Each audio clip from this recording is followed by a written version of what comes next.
The Germans took St. Mary Eglise on June 18, 1940, and the next 4 years passed relatively peacefully. Soldiers were billeted in the town and a swastika flew over the town hall.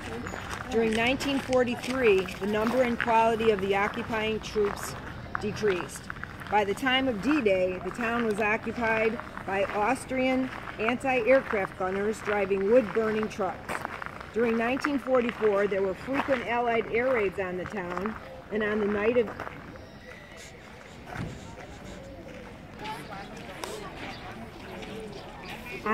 of June 5th and 6th, there was no difference.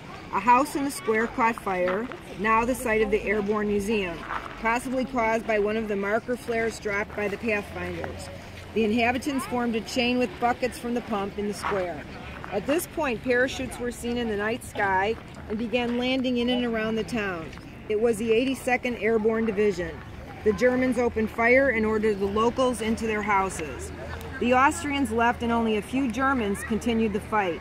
The town was taken by members of the 505th led by Lieutenant Colonel Edward Krauss.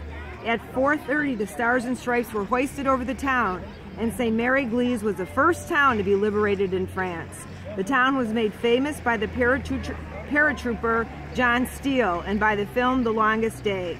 John Steele managed to land on the church and his chute caught on the steeple.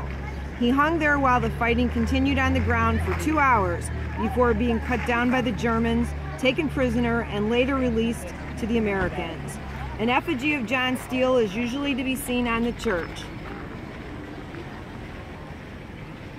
Inside the church, there are 2 stained glass windows. One shows the Virgin Mary surrounded by paratroopers. The other shows St. Michael, patron saint of the paratroopers, and was dedicated in 1972.